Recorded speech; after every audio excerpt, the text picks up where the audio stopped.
Então, hoje a gente vai discutir um pouquinho sobre o paciente com as mucosas ictéricas, que são as mucosas amareladas.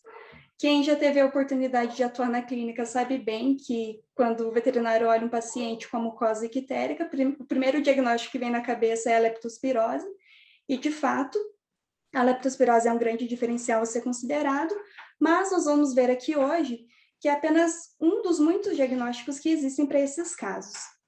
Então, o meu objetivo hoje é que a gente trabalhe um pouquinho o nosso raciocínio clínico e dê o nosso melhor para o paciente.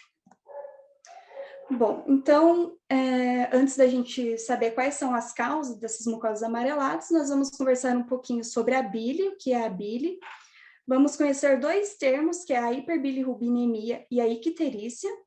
Nós vamos ver o ciclo da bilirrubina, ou seja, como ela é formada e por onde ela passa no organismo, as classificações da hiperbilirrubinemia, ou seja, as causas, e que vão acabar causando as mucosas amareladas, os achados laboratoriais e alguns casos clínicos para a gente fixar o que a gente vai ver hoje. Bom, a bile é uma solução produzida pelo fígado, inclusive é a principal função exócrina do fígado, e ela é armazenada na vesícula biliar. Ela tem duas grandes funções. Ela participa da absorção de gordura, porque quando ela é liberada no intestino, ela participa da quebra da gordura, e ela também é veículo de excreção dos componentes que são presentes nessa bile, como o colesterol, alguns íons e a bilirrubina, que é a grande estrela do dia, sobretudo sobre ela que estaremos falando hoje. Mas, antes de começarmos a falar sobre ela, nós precisamos entender dois termos, o termo hiperbilirrubinemia e o termo icterícia. O termo hiperbilirrubinemia, como o próprio nome diz, é o aumento de bilirrubina na circulação sanguínea, enquanto que a icterícia, ela ocorre quando essa hiperbilirrubinemia é suficiente para depositar nos tecidos e causar a coloração amarelada, ou seja, toda vez que a gente tiver icterícia, nós temos a hiperbilirrubinemia, mas nem sempre que tivermos hiperbilirrubina, nós teremos icterícia, nem sempre nós estaremos vendo a coloração amarelada nas mucosas. E isso acontece porque a icterícia só é visível a olho nu quando a concentração de bilirrubina passa 2 a 3 miligramas por decilitro. E ela só é extremamente visível quando ela ultrapassa 3 a 4 miligramas por decilitro. Mas nós já temos hiperbilirrubinemia quando essa concentração ultrapassa 0,5 miligramas por decilitro. Então, apesar do nome da minha palestra ser paciente com as mucosas amareladas, nós vamos ver aqui também aquele paciente que ainda não tem icterícia, não tem a coloração amarelada nas mucosas, mas já tem um aumento de bilirrubina na concentração sanguínea, beleza? Então, vamos lá. Para a gente falar da bilirrubina, a gente precisa começar do começo. Então, a gente vai falar Nós temos aqui a circulação sanguínea. Nessa circulação sanguínea, nós temos várias células, nós temos hemácias, leucócitos, plaquetas, o plasma, mas a gente vai estar especificamente falando das hemácias. As hemácias, elas têm uma proteína no seu interior, que é a hemoglobina. Essa hemoglobina, quando a hemácia é degradada, seja por processos fisiológicos, que a hemácia ficou muito velha, né? Toda hemácia tem um tempo de meia-vida, ou seja por processos patológicos, realmente um aumento da destruição dessas hemácias, a hemoglobina também vai ser degradada. E essa hemoglobina, ela contém duas porções, a porção globina e a porção M.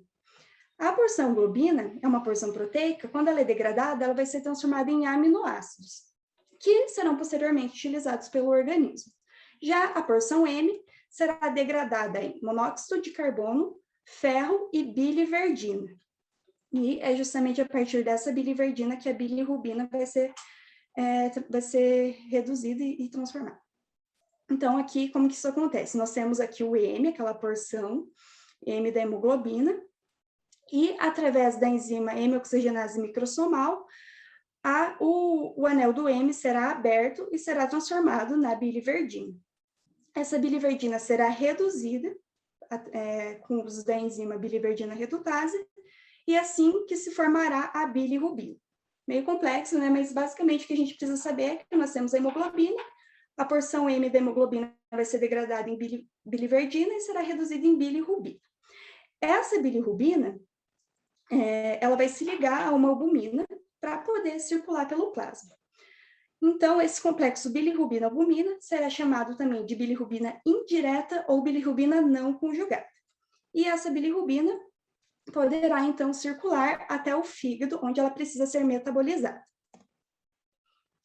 No fígado, essa metabolização ocorre em 3 etapas: a captação, a conjugação e a secreção. Então, chegando lá no fígado, essa bilirrubina indireta ou bilirrubina não conjugada, ela será separada da albumina para, então, passar pela primeira fase, que é a fase de captação. Os hepatócitos vão captar essa bilirrubina já separada da albumina.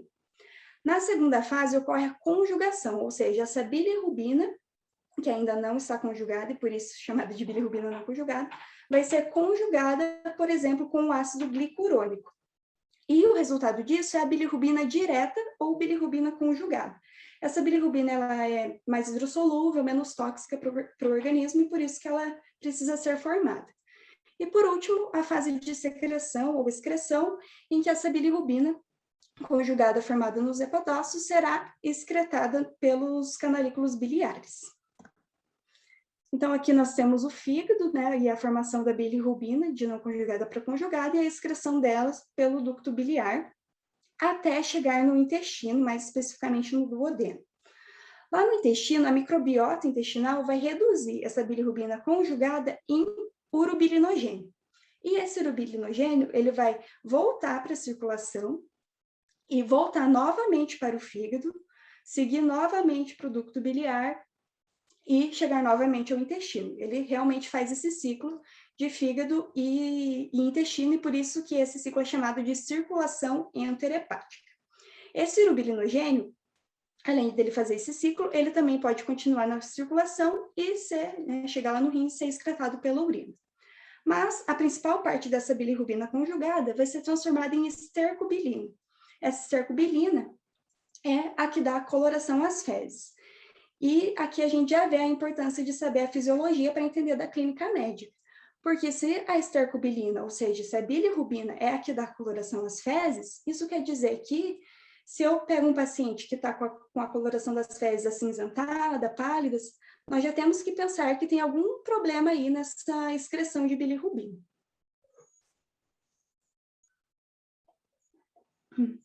Eu sei que esse ciclo é um pouco complexo para quem está vendo pela primeira vez, então eu fiz um resuminho aqui para a gente fixar bem, vocês já vão ver a importância de saber esse ciclo.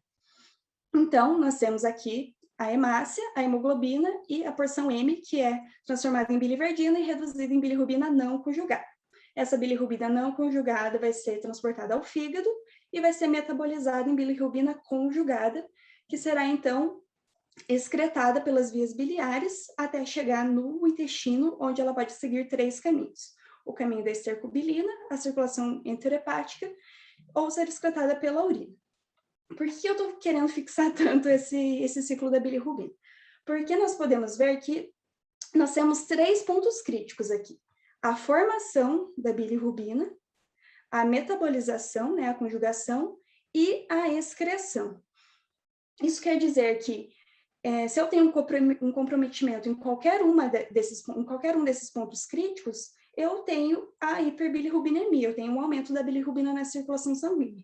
E nós conseguimos, através dos exames complementares, inclusive os exames laboratoriais, diferenciar qual desses pontos críticos que estão sendo comprometidos. Então, é isso que nós vamos ver hoje.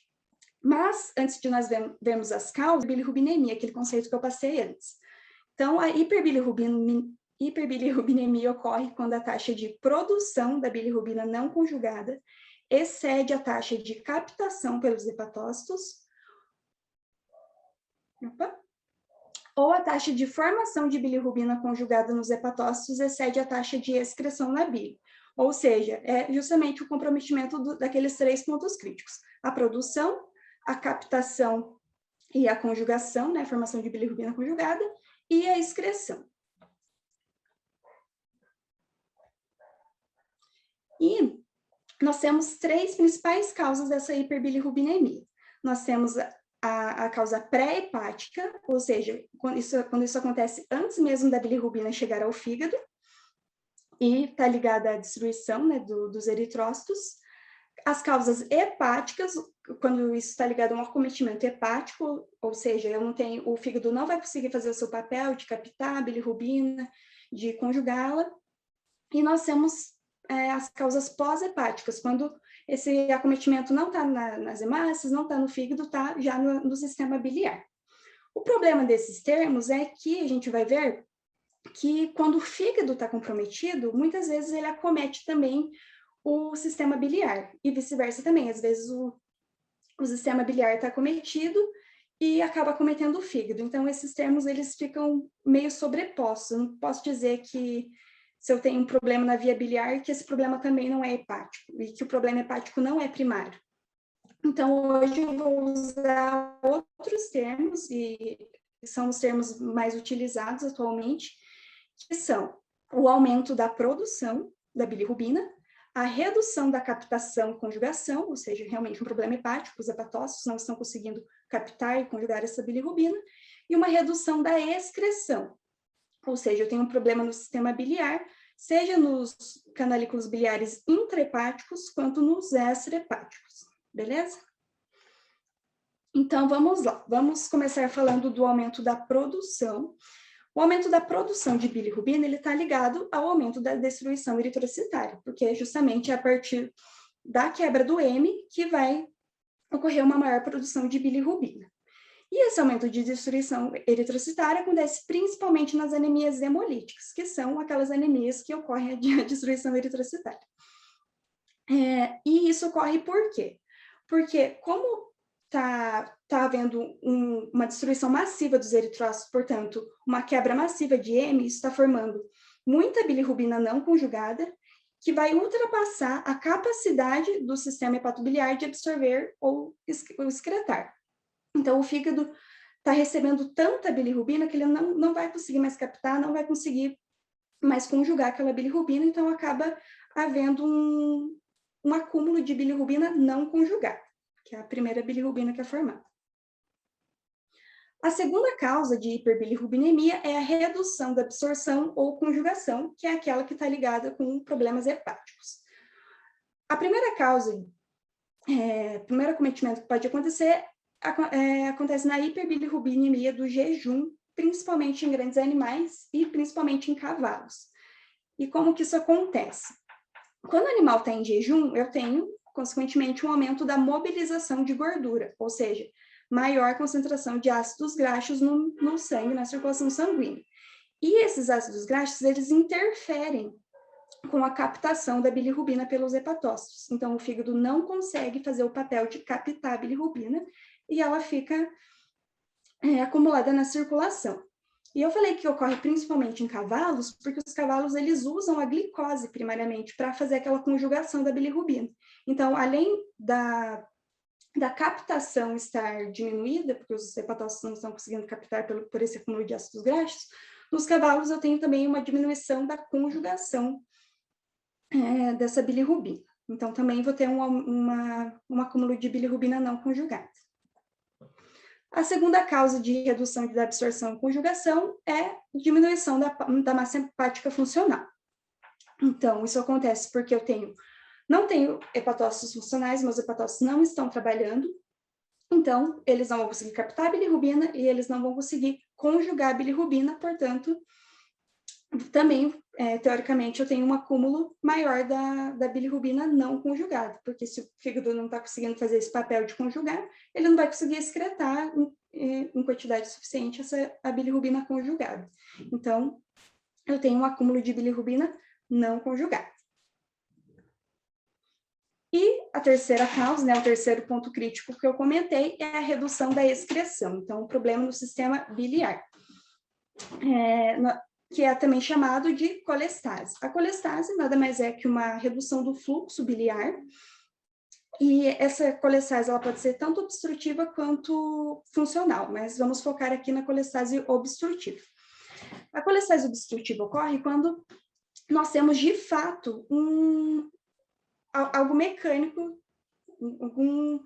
algo mecânico bloqueando mesmo a substrução. Então, seja um cálculo, seja uma neoplasia que está ali no sistema biliar e está impedindo que o fluxo siga o caminho que ele precisa seguir. E, além dele não conseguir seguir esse caminho, ele ainda pode retornar para o fígado, né? Então, ele pode regurgitar. E essa colestase, como eu falei para vocês, que eu não consigo chamar de problemas hepáticos, de hiperbilirrubinemia hepática ou extrahepática, porque nós temos colestases intrahepáticas e extrahepáticas. Trouxe um exemplo aqui, alguns exemplos para vocês entenderem melhor.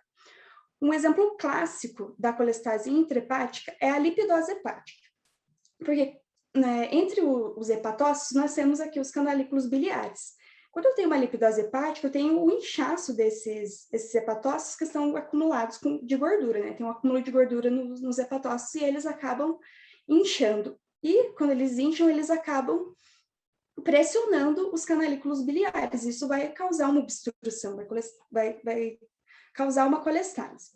Mas nós temos outros exemplos muito comuns também, a hepatopatia por esteroide, o linfoma, a histoplasmose, cirrose, colangite, colangiopatite, a hepatite periportal e a toxicose por plantas, principalmente em ruminantes.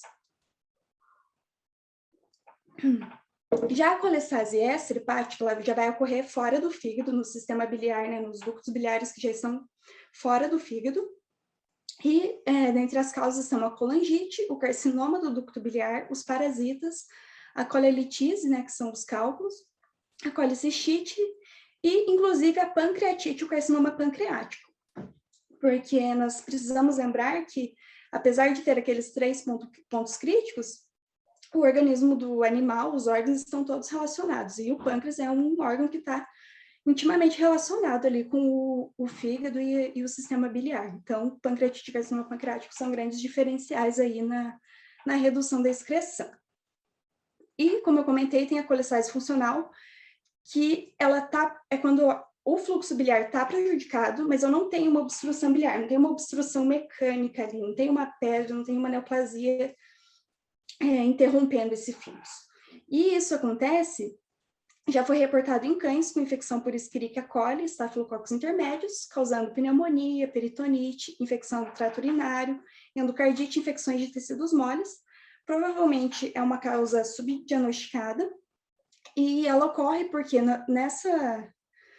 nessas infecções nós temos uma chuva de citocinas inflamatórias, principalmente o fator de necrose tumoral, interleucina 6 e interleucina 1 beta, e essas interleucinas elas têm a capacidade de inibir os mecanismos de transporte hepatocelular.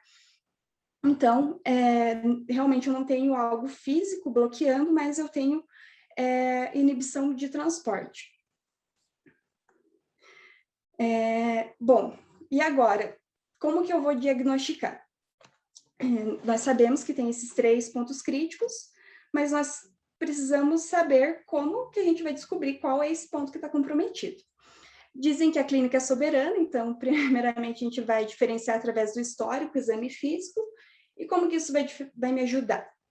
Bom, se eu tenho um paciente, um gato com anorexia, posso pensar em lipidose hepática. Um animal que vive na zona rural, tem carrapato, posso pensar em babesiose, por exemplo. Um animal, como eu falei, tem as fezes pálidas, posso pensar que a excreção biliar, a excreção de bilirrubina, está prejudicada. Então, é através desse histórico exame físico que tudo vai iniciar. A outra forma que nós podemos diagnosticar é as frações da bilirrubina. Como que isso acontece? Quando a gente pede para o laboratório mensurar a bilirrubina, a gente não vai estar pedindo para ele mensurar só a bilirrubina total. Eu não vou só saber que o animal tem hiperbilirrubinemia. Eu consigo saber se essa bilirrubina que está aumentada é a conjugada ou a não conjugada. E aí a gente consegue decifrar mais ou menos através dessas frações de bilirrubina. A gente já vai ver como que isso acontece. E através de outros testes complementares, aqui vou falar mais especificamente dos testes laboratoriais.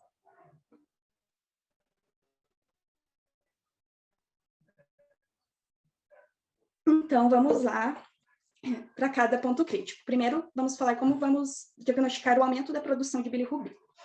Então, como eu falei, o aumento da produção se dá nas causas de hemólise, principalmente, né? Aumento da destruição eritrocitária.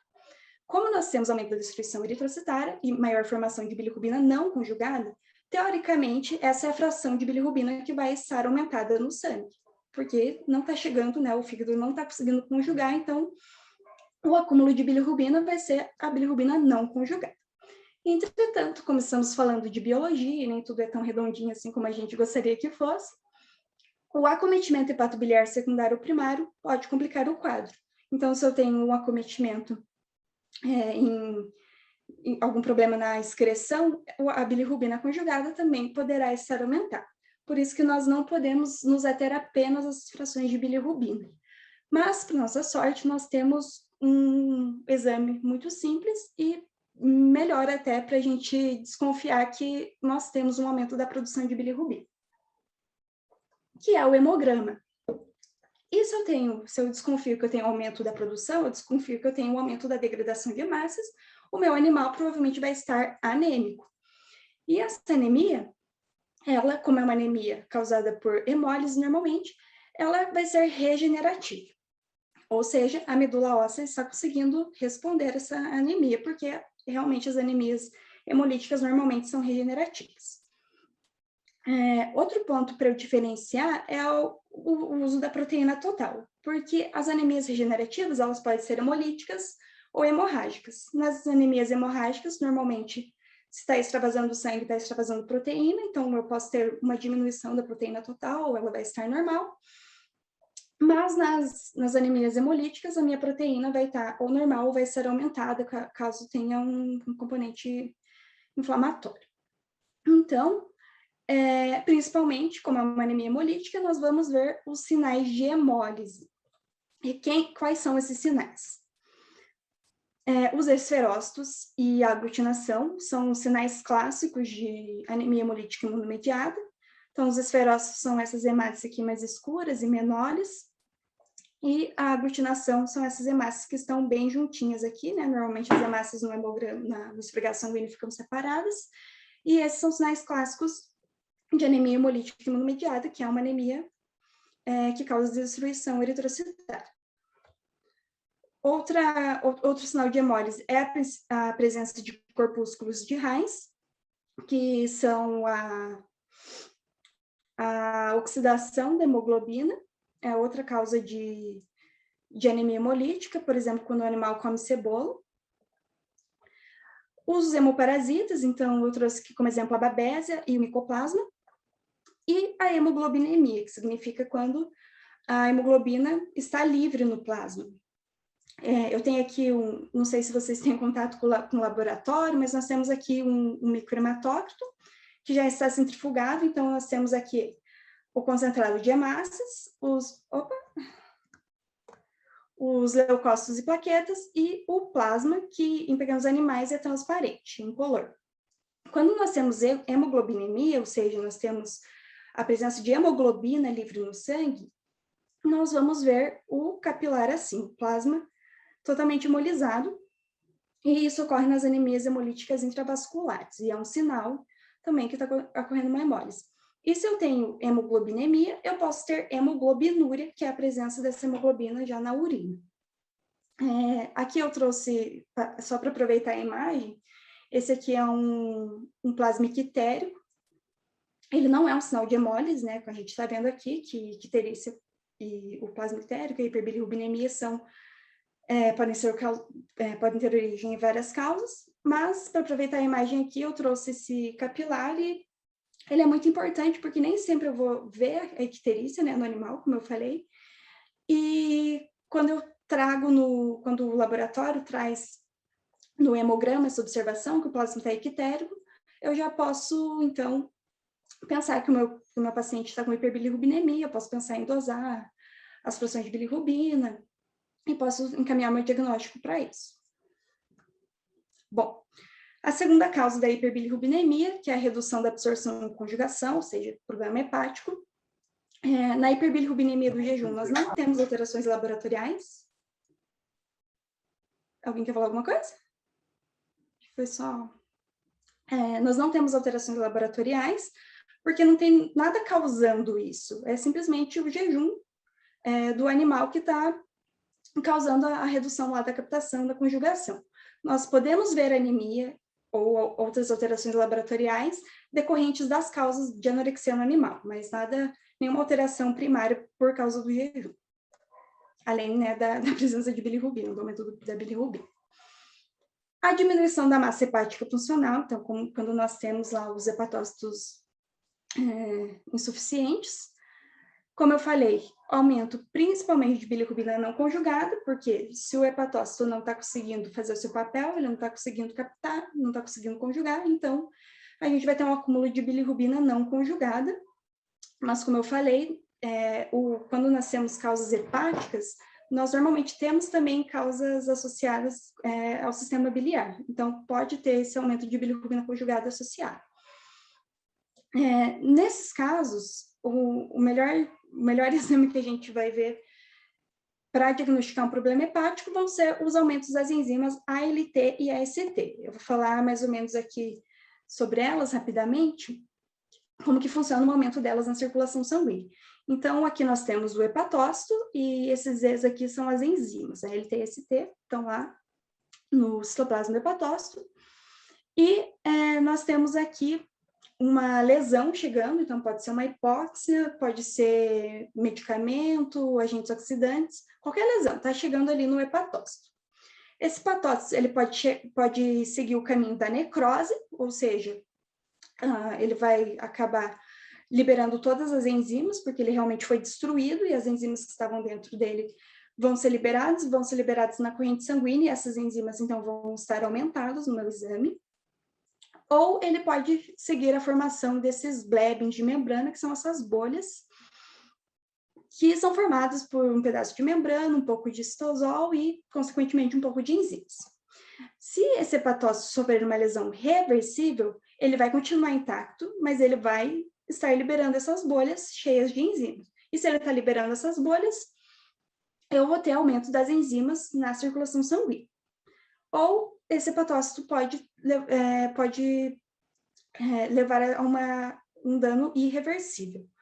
A membrana vai acabar estourando e as enzimas, de qualquer forma, vão acabar sendo liberadas. Então, nós temos esses 3 meios de que as enzimas estão sendo liberadas, e é um sinal de que está ocorrendo um dano, seja ele reversível ou irreversível. Nas hepatopatias crônicas, nós já podemos ver também a função hepática prejudicada, ou seja, o fígado ele não tem só, né, essa função de conjugar a bilirrubina, ele também tem outras funções. Então, analíticos como albumina, glicose, ureia, colesterol, os fatores de coagulação, eles podem estar alterados, podem ser diminuídos, porque o fígado não está fazendo nenhum dos papéis dele, não está conseguindo produzir albumina, produzir fatores de coagulação, produzir a ureia. Então, esses analíticos podem estar diminuídos, mas isso só vai ocorrer realmente quando o fígado já está insuficiente mesmo. E também, né, nesses casos, eu posso ter uma anemia que aí já é não regenerativa, ao contrário da anemia hemolítica, que é uma anemia da doença inflamatória. Quando nós temos uma doença inflamatória, uma doença crônica, é comum que os animais tenham anemia.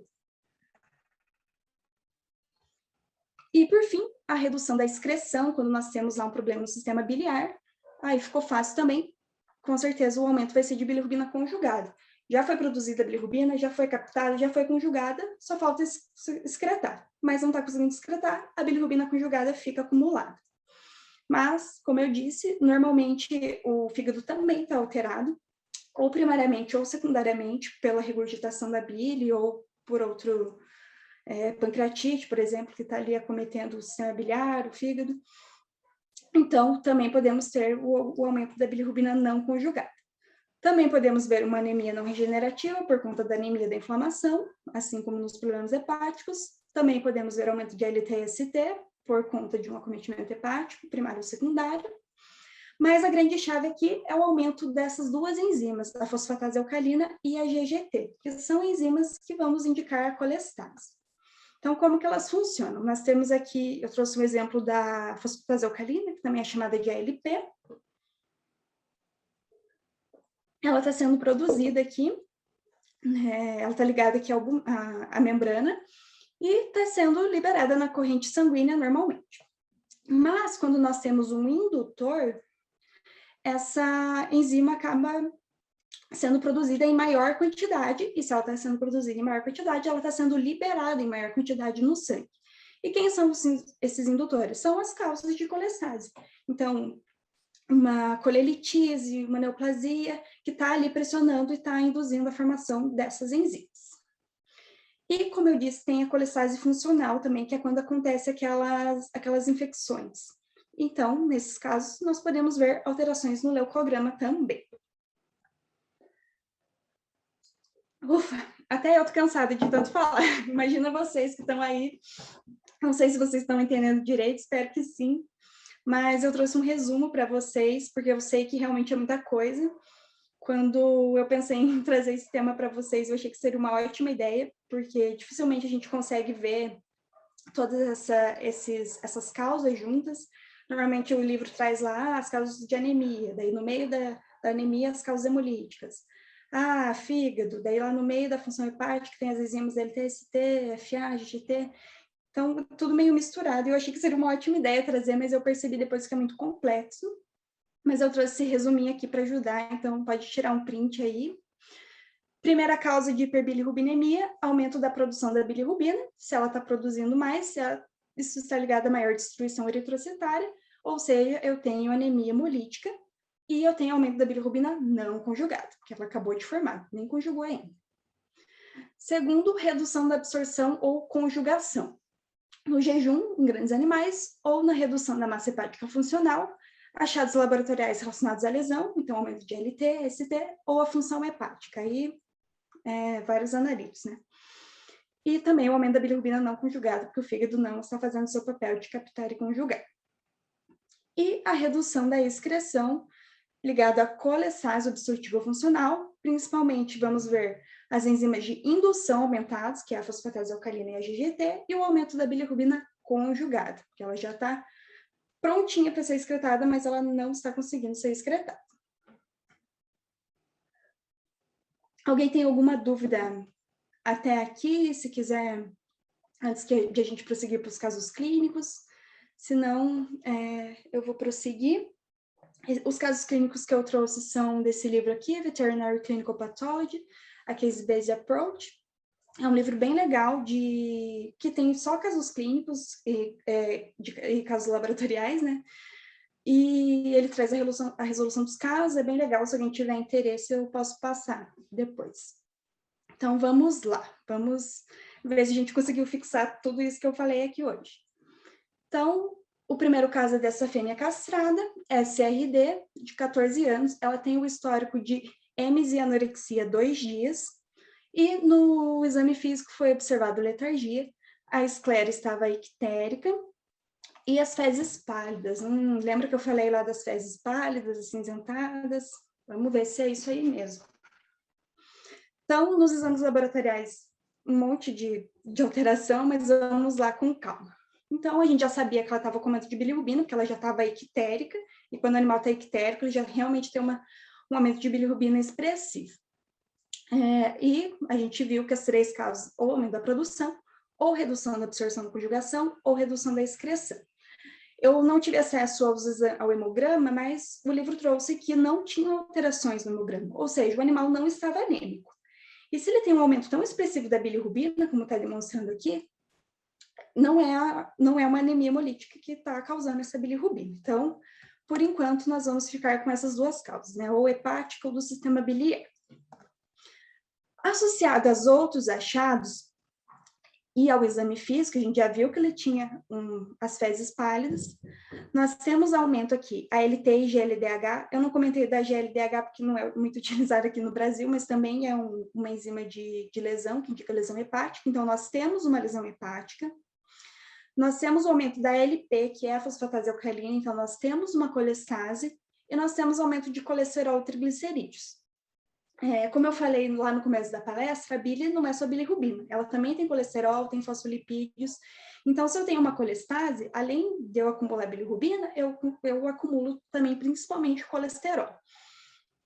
Até aqui nós sabemos, então, que o animal tem uma colestase sim, só que a gente não sabe se ela é hepática ou é pós-hepática. Nós não sabemos se o fígado está cometido primariamente, ou se é o sistema biliar que está cometido. Então, nós precisamos de exames mais específicos que, infelizmente, o laboratório não vai conseguir nos dar. Então, os outros exames que eles fizeram foi o ultrassom. No ultrassom, eles só viram que a vesícula biliar e 2 a 3 ductos biliares estavam severamente dilatados, mas não encontraram nada demais que pudesse solucionar. Então, eles resolveram fazer uma laparotomia exploratória. E lá eles viram que o pâncreas e o tecido adiposo mesentérico estavam firmes e nodulares. Então, eles resolveram fazer uma biópsia e mandar para a histopatologia. Na histopatologia, foi observado uma necrose focal, hemorragia e grupos de linfócitos. Eles chegaram à conclusão que o animal tinha uma pancreatite crônica com subsequente necrose do tecido adiposo. Eles também fizeram a análise da amilase e lipase, que são duas enzimas que elas não são específicas para pancreatite, mas quando elas estão 3 vezes acima do valor de referência, elas são bastante indicativas que o animal tem uma pancreatite, e como foi feito o histopatológico, né, realmente o animal estava com uma pancreatite. E eu comentei com vocês, né, que a gente precisa pensar um pouco fora da caixa, e o pâncreas está ali, intimamente relacionado com o sistema biliar, com o fígado, então era uma pancreatite que estava causando essa icterícia no animal. O segundo caso é um Jack Russell Terrier, uma fêmea de 5 anos, estava com um histórico de pirexia e êmese, vivia num ambiente rural, não tinha histórico de viagem e não era vacinado regularmente. Então, o que esse histórico está querendo me dizer? Bom, vive num ambiente rural. Será que o animal tem carrapato, pulga? Será que ele tem contato com rato? Não sei. Sem histórico de viagem recente. O que isso quer dizer? Eu não sei como que é muito na cidade de vocês, mas, por exemplo, em Curitiba, a gente tem, que eu sou de Curitiba, a gente tem o costume de, algumas pessoas, né, tem o costume de viajar para a praia e levar o animal, então, muitas vezes tem um histórico dessa viagem da praia nos traz a possibilidade de ter dirofilariose, por exemplo. Ou viagem para outros lugares que tem, né, a presença comum de dirofilariose. Não vacinado regularmente, aí a gente precisa pensar quais são as possíveis vacinas, o que esse animal pode ter que não é ligado à vacinação, que é ligado à ausência de vacinação, né, pode estar relacionado ou não. Então, vamos lá. A gente tem o costume de pegar o exame e olhar o que está alterado, mas a gente precisa olhar também o que não está alterado. E nesse caso, nós não temos alteração aqui no eritrograma. O hematócrito do animal está 41, está legal. O animal não está anêmico, beleza. Na contagem de plaquetas, ele está tem um pouco de trombocitopenia, ou seja, né, a plaqueta está diminuída. E nesses casos, as causas de trombocitopenia podem ser 4. Ou não está produzindo, ou está destruindo muito, ou está consumindo muito, ou o baço está sequestrando. Nesse caso aqui, a gente não vai conseguir diferenciar por enquanto.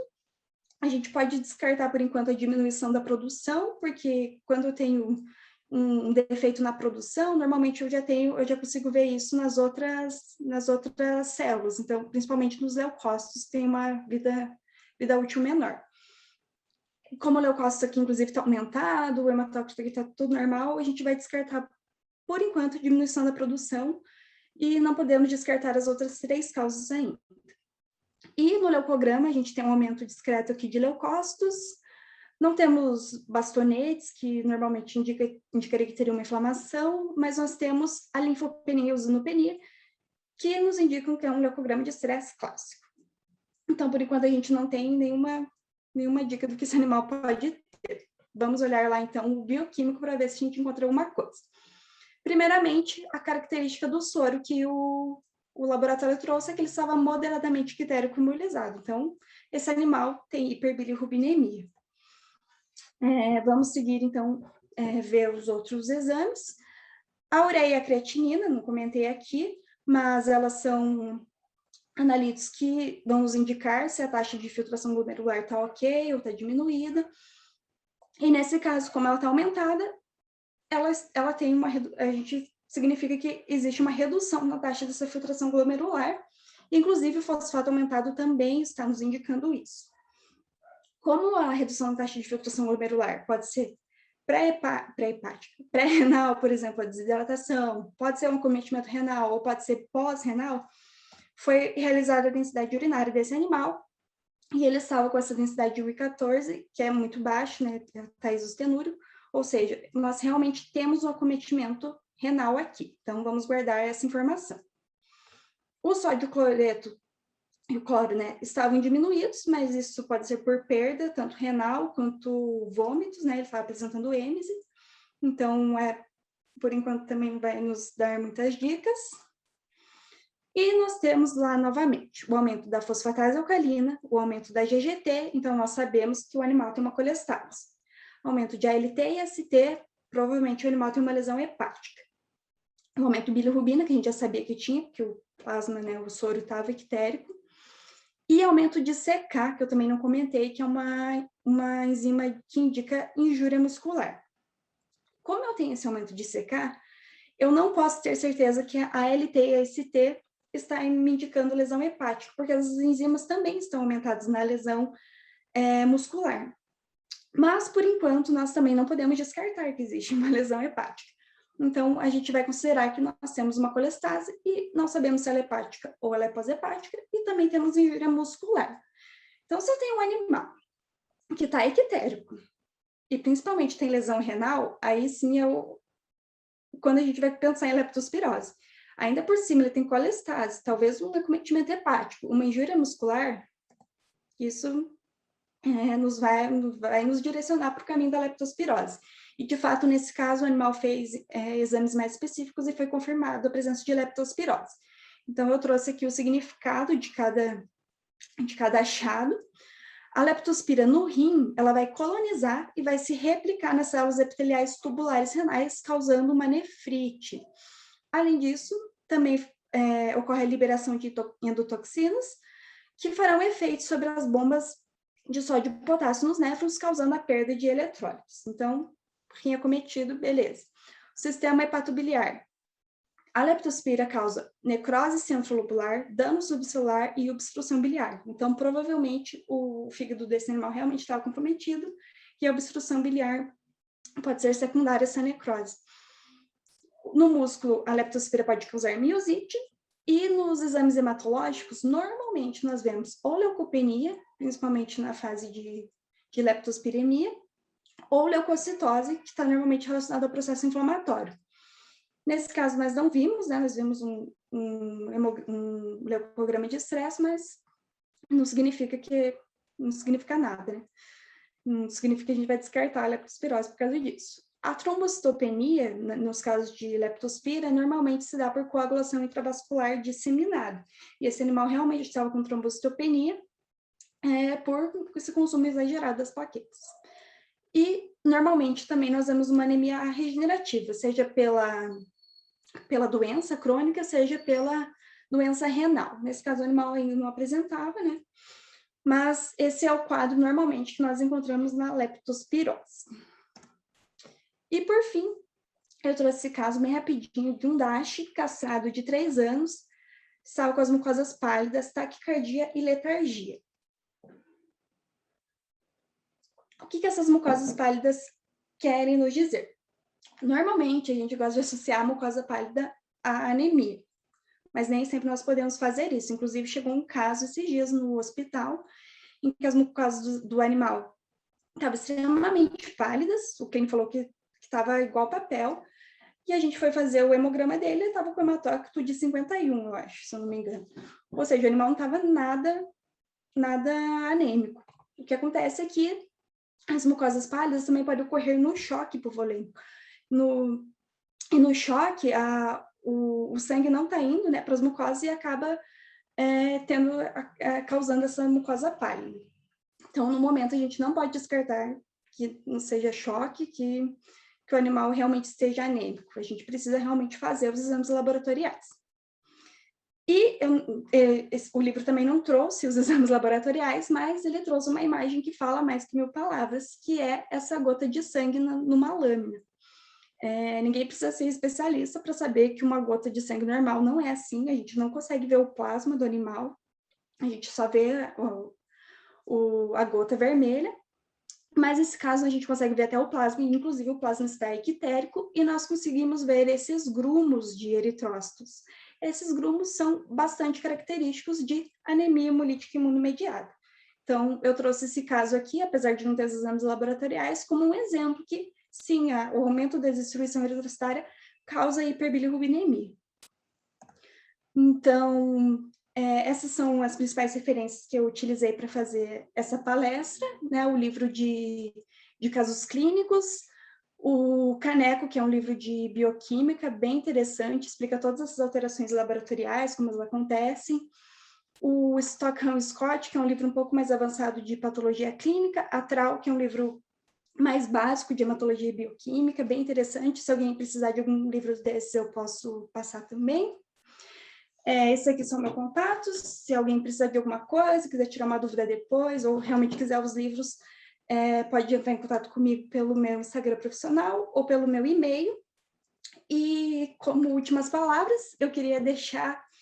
Deixa eu validar. Eu queria falar sobre uma teoria, que é a teoria do pensamento dual. Que, na verdade, isso daria até outra palestra, mas eu vou falar rapidinho aqui, que essa teoria, segundo essa teoria, nós temos 2 tipos de pensamento, o tipo 1 e o tipo 2. No pensamento tipo 1, é aquele pensamento rápido, que é para a gente não fazer esforço. O animal está ictérico, é leptospirose, o animal está anêmico, é doença do carrapato.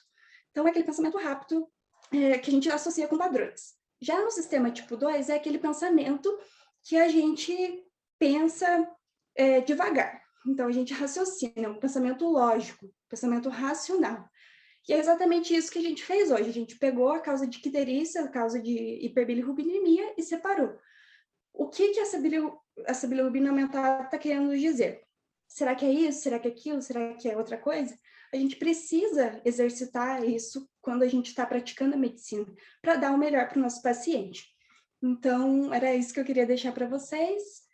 Obrigada de novo pelas meninas do grupo, obrigada pela Ayla, que foi ela que me trouxe a oportunidade de apresentar aqui, e é isso.